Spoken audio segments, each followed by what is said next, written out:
Hey everybody, welcome back to the Junkyard Dog Report. As you can see, great game yesterday on the road. Uh, great, especially considering after that loss to the San Antonio Spurs to go in and beat one of the best players in the league in his own building. So let's get into it. Something I loved, which for some reason I can't find right now. Something I loved is that we started off this game right off the bat. We went right at him. Started off on a 16-2 run. Absolutely fantastic. And something that's pretty cool is that the Mavs and the Cavs, aka the Avs teams, run the two slowest paces in the NBA. So that was definitely interesting coming in tonight to see how that would play in, especially considering how when we faced off against the Sixers earlier in the year, we turned up the pace to get them off guard because they're also a very slow team. But in this game, we didn't do that as much. We kind of just did what we do. We absolutely dominated to start. Like I said, 16-2 run. The Mavericks, of course, responded. They went on a 17-10 run, which, give credit to them. They fought back as much as they could in this game, but they just didn't have enough to overcome what we were bringing. I mean, those two runs right there that I told you guys about are literally all the points scored in the first quarter, every single one. We won the first quarter 26-19. We had great effort. The ball movement was fantastic. Everyone showed up for this game. Lamar Stevens is doing a great job defensively on Luka. Donovan Mitchell was absolutely on fire. He had, let's get into the second quarter if I'm going to talk about this anyway. Halfway through the second quarter, he was 6 for 6 with 15 points, so he was an absolute flamethrower last night. The Mavs started off the quarter on a 6-2 run, which they're at home. They got to respond to what we did to them in the first. So I wasn't really bothered by that. But this whole, there was a lot of runs in this game. It was kind of like a heavyweight fight where it was one punch after another. And we just happened to hit them with a really heavy punch to start with, and we were able to finish them. We had another huge heavy punch in this quarter specifically, and those were the biggest differences in this game, in my opinion, because it was a game of runs. Like I said, the Mavs started this quarter on a 6-2 run. We responded with a 6-1 run, and the Mavs responded with an 8-0 run, and then where is it? And then we dropped a Cavalanche on them. But bam! Definitely something I loved in this game. We went on a 24-5 run. I'm pretty sure 20 of those points went unanswered. I think we went 20-0 to start that, and it was 4-5 at the end. And they're no complaints there. We absolutely dominated the Mavs on their home floor for a large stretch of this quarter. And the ball movement was fantastic. The defense was fantastic. Luka looked lost in this game. Lamar Stevens was doing his thing, he's showing everybody that it's Marbin time. But for real, that might be the best. This might have been the best game the Cavs have played on the road all season, excluding the first 4 games we played on the road before I started making my videos. Moving on, the Mavs did respond to our 24-5 run, but if our 24-5 run was an overhand right to the face, then their 6-2 run was a little smack, a little high five. I don't know, but Luka was the only Maverick in the first half to have double-digit scoring, and he only had 11 points. He was 3 for 11, I believe, and I've left this Lamar Stevens little graphic up because he was absolutely fantastic last night on both ends of the floor. He was a primary defender on Luka most of the night. You have to give the team credit too, because a lot of the times the team was defending him. And great first half. We won the second quarter 34-22. Great offensive first half, great defensive first half as well. Moving on to the third. The third was a little bit rougher for us because they started to take advantage of how much attention we were giving Luka. So they started to get the other guys involved. The Mavs started off the third quarter on a 6-2 run. We responded with a 6-3 run. Then the Mavs went on a big 15-10 run. And like I said earlier, this was like a heavyweight boxing match where every punch, was is the other guy going to go down? And we just landed the bigger punches last night. That's the thing. That's the thing that really got us the win, because in this third quarter we had stretches where our paint defense wasn't as good. We're holding the ball too long and we weren't moving the ball as well. The Mavs were starting to figure out what we were doing. We had a couple silly turnovers, and to go along with that, the refs definitely started to help Luka out with the whistle a little bit. I don't really like to talk about the refs, but I mean, it definitely bothers me how NBA refs operate in terms of they don't call every single man on the floor equally. Stars get preferential treatment. Teams in better locations get preferable treatment. Like, it's very frustrating, but it is what it is. That's why I try to not talk about the refs. You got to exclude them, because no matter what the refs do, you got to be able to respond. And we were able to respond to anything the refs did in that game. And I'm not saying the refs did anything egregious, is really just how NBA refs operate in terms of how they officiate stars.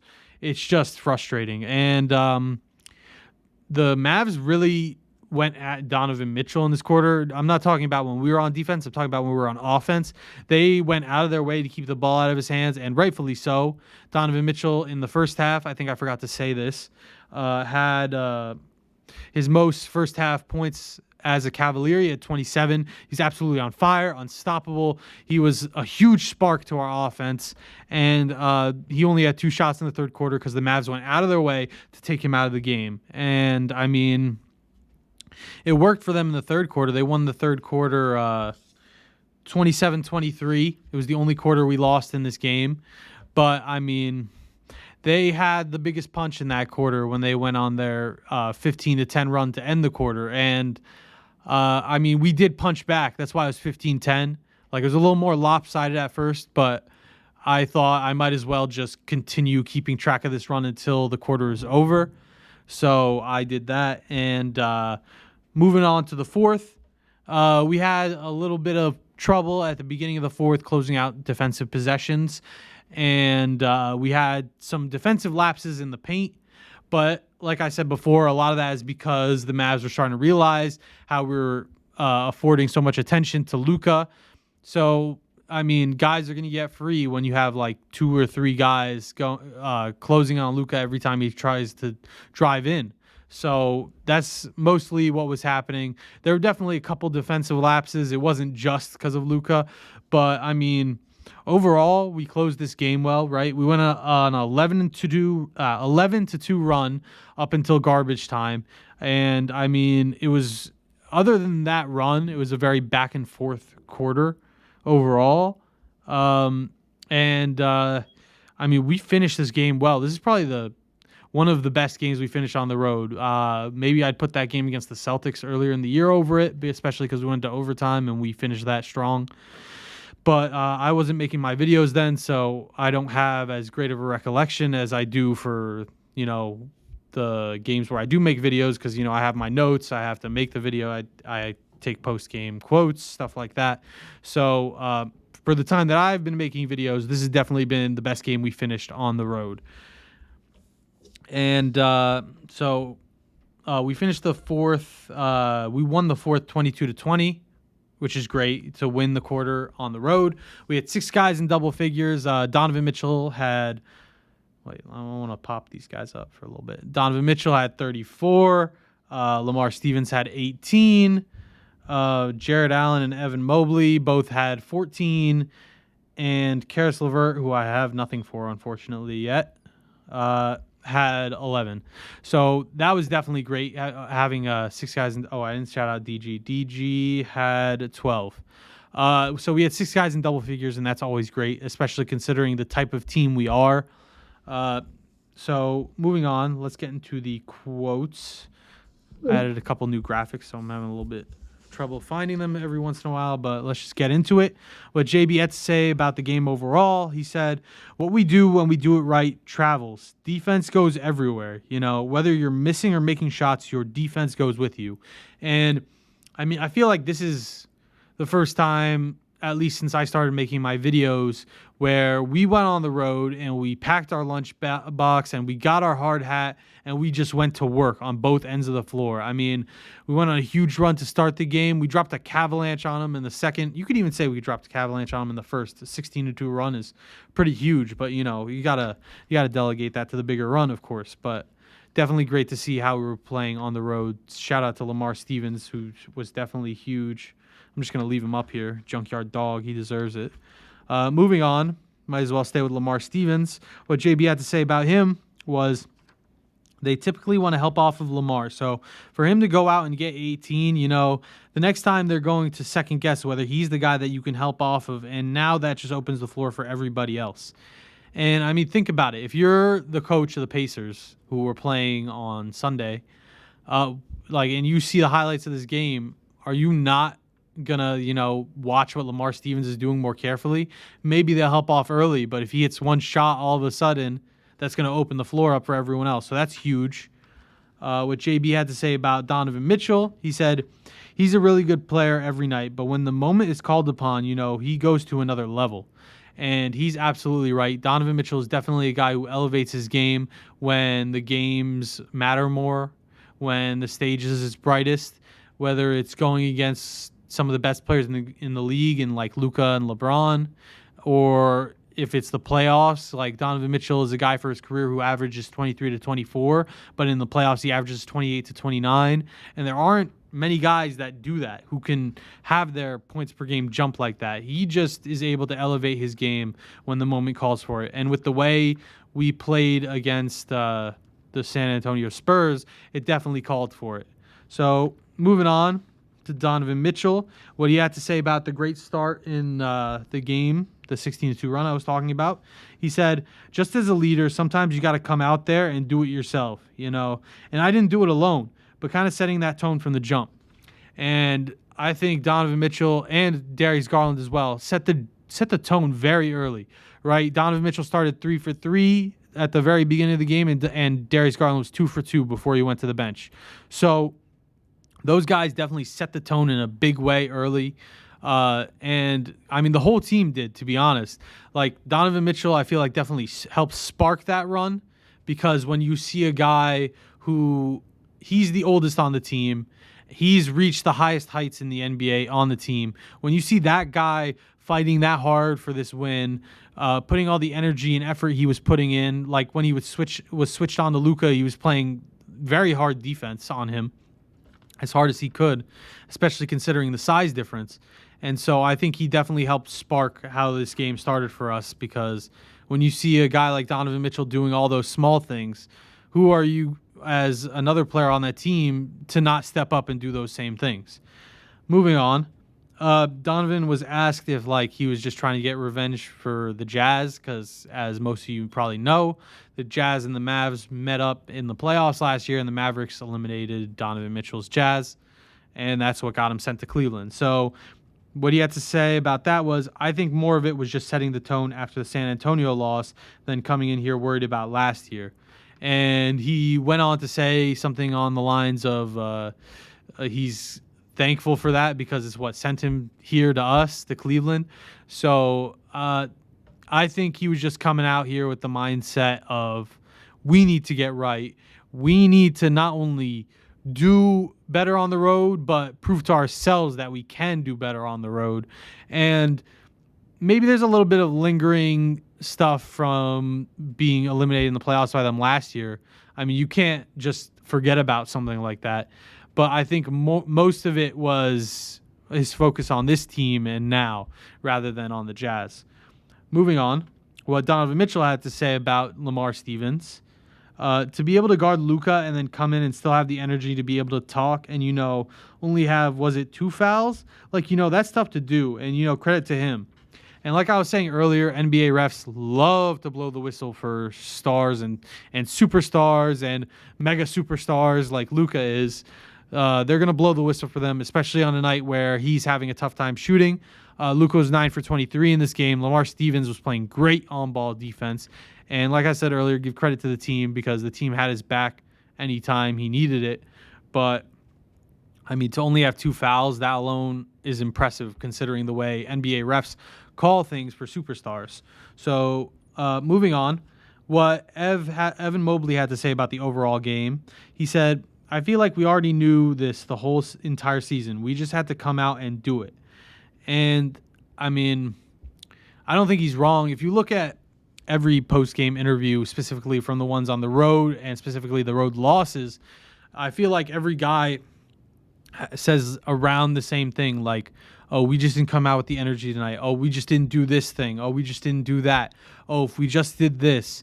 And last night, this team stopped talking about it, and they were about it. And I love to see it because, like I said, if we're going to do anything special this year, and Donovan Mitchell said this as well, if we want to be a championship contender team, we have to be able to win on the road. So moving on, what Jared Allen have to say after the game about what did the Cavs learn about themselves in this win. He said, we can accomplish anything. This is a good team in the West. Any night they can come out and blow a team out, but we held our own tonight. And we more than held our own in that game. I mean, like, we beat the team that went to the Western Conference Finals last year by 15. And previously, in between that 3-1 start and that win last night, we were 2-8 on the road, and we looked like one of the worst teams in the NBA anytime we went on the road. So, big game for us last night. Time to get into the stats of it all. All right, so let's get into the stats of the Big Four versus the rest. The Big Four had 74. The rest had 31. Donovan Mitchell had 34 of those 74, as I said earlier. And the rest was really just three guys, right? Lamar Stevens had 18 points. LeVert had 11. And Isaac Okoro had the other 2. So I definitely like to see the other guys step up. I was curious, and I'm still a little puzzled about why Cedi Osman didn't play last night. At first, I thought it was because maybe Cedi would get caught on Luka or Tim Hardaway Jr., who's a good offensive player, and JB was worried about that. But, I mean, Cedi's definitely a spark plug off the bench. I know LeVert's been playing really well lately, and I know Okoro played out of his mind defensively against the Spurs. It's just that, like, Cedi Osman is a very valuable piece on our bench. I would have liked to see him play last night. And the other thing I was thinking is maybe he was worried that Dorian Finney-Smith would completely erase him from the game, right? Dorian Finney-Smith is a very underrated defender in this league. And, I mean, if we put Cedi out there, Dorian could take him out of the game offensively. And when you look at it, he's worse defensively than Lamar Stevens, Karis LeVert, and Isaac Okoro. So if that was the reasoning, I get it. But I got way off track here. But it is definitely something to monitor. I hope he plays against the Pacers because I think he's a very important player for us. And he's assumed that 6-man role that was Kevin Love's last year. And maybe LeVert is coming for that job now. But moving on. For the rebounds, the Big Four only had 18, and the rest had 25. Evan Mobley and Jarrett Allen combined for 13 rebounds. Ev out-rebounded Jarrett again with 7. Jarrett had 6, and I know that isn't a lot of rebounds. We definitely want both of those guys getting 10-plus a night. But, I mean, I love seeing it when Ev out-rebounds Jarrett Allen because Jarrett is just a flat-out better rebounder, and it just shows how Ev is evolving. Also, I've said this before, Ev used to just run up the court after a defensive stop and let Jarrett get the rebound, specifically his rookie year. So definitely great to see him focusing more on the boards this year. And for the rest, Lamar Stevens was amazing. He had an 18-point, 11 rebound double-double. So he had 11 of those 25 rebounds. And Kevin Love had 9 of those rebounds. So Kevin Love definitely wasn't shooting it well last night, but I think he'll be fine, right? Lower back soreness, a fractured thumb, his age, and so he's not going to be shooting great after coming off a game where he didn't even play because of that lower back soreness. So definitely great that he's contributing in the best way that he can and grabbing rebounds. Moving on, for the assists, the Big Four had 19, 6 for Darius Garland and Evan Mobley apiece. The rest only had 7, and those 7 assists came from 3 guys. LeVert had 3 assists, and Lamar Stevens and Kevin Love had 2 apiece. And, I mean, I would say I'd want the rest to get more assists, but the fact that we got 26 assists is good enough for me. I've said this before. When we have 25-plus assists a night, we're pretty close to being unbeatable because our strength is the team. So I'm just happy that we had 26 assists. Moving on, the Big Four had 5 steals. The rest had none. Darius Garland had 2 of those steals, and so did Jarrett Allen. And Donovan Mitchell had 1. The Big Four had 1 block, and the rest had 1. Ev had the one block for the big four, and Robin Lopez had the one block in garbage time for the rest. I'd definitely like to see more blocks, but we did a great job of keeping the Mavericks out of the paint, so I can't really complain about that the way we played last night. Moving on, turnovers. We were great in the turnover department. We really didn't have too many turnovers. We had one little spot in there, I believe, in the third quarter where we had a couple silly turnovers, but that was about it. The big four had 4 turnovers. The rest had 2. The only problem with the turnovers, which is really a non-factor, is that Donovan Mitchell had half of the 6 turnovers. He had 3. Evan Mobley had 1. Lamar Stevens had 1. Karis LeVert had 1. But it's really a non-factor when you're as ball dominant as Donovan Mitchell is. Having 3 turnovers in a game is not that big of a deal. I believe Darius Garland averaged around 4 last season. So really a non-factor, really a positive. Definitely something I love is that, 6 turnovers in a game. Are you kidding me? The league average is around 14. So that was definitely huge. Moving on to the plus minus. So Lamar Stevens, new high for plus minus as a starter. He plus 22 in 38 minutes and 25 seconds. His previous high as a starter, at least this season, was plus 17. So, definitely great. Let's get that to plus 50 one day, Lamar. Drop a massive Cavalanche on somebody. Moving on, Jared Allen was plus 20 in 35 minutes and 53 seconds. Donovan Mitchell was also plus 20 in 37 minutes and 38 seconds. Evan Mobley was plus 11 35 minutes flat. Darius Garland was plus 5 in 34 minutes and 22 seconds. LeVert was plus 4 in 28 minutes and 41 seconds. And then Robin Lopez, Isaiah Mobley, Raul Neto, all the guys who came in for garbage time were plus 0 in 1 minute and 16 seconds. And here we get to the negatives. Kevin Love was negative 2 in 16 minutes and 2 seconds. And Isaac Okoro was minus 5 in 10 minutes and 12 seconds. And, this is specifically the reason why I'm questioning the whole Cedi Osman move, right? Other than the starters, only LeVert was a positive. All the reserves who came in late were plus or minus nothing. And the 2 guys, other than LeVert, who came off the bench were both negatives. So I'm really confused about why we didn't see more Cedi Osman in that game last night, especially because it was so in our favor. Maybe we'll get more answers in the next game. If he's not playing in the next game, then I'll be really, really confused. This is just a blip on the radar for me because JB is a guy who doesn't like to play too many players in a game, right? So him playing 8 other than garbage time is not anything new. It's just that Cedi's been such an important piece on this team that has me questioning it so hard. And moving on, we shot 52.6% from the field, which is great. Like I've said before, we always want to keep it above 50. Getting above 60 would be fantastic, but, that's a rare thing. We were 41 of 78 from the field. We were 33.3% from 3. And like I said before, we definitely want to get this above 40. But, the way we played last night, I'm not really going to complain about it. We were 8 for 24 from 3. Shout out to Kobe. Rest in peace, legend. Moving on. We were 78.9% from the free throw line, and I've said this many times. We always want to be above 80%. Not really that big of a deal, though, because we're 15 for 19. So if we got one more free throw and made it, we would have had 80% exactly. So not much to complain about from this game. Definitely a great game overall. Loved seeing Lamar Stevens and how he played last night. Absolutely fantastic. For those of you who don't know about It's Morbin Time, it's from Morbius, which was a terrible movie, and people were joking, saying it's Morbin Time to the point where Sony re-released the movie in theaters because it did terribly and they made barely any money off of it. So I thought it was funny. I don't know. It's Morbin Time. So that's it for today. Great team win. Love winning by 15 points on the road. Let's get this win against the Pacers at home. And until next time, keep scrapping like a bunch of junkyard dogs.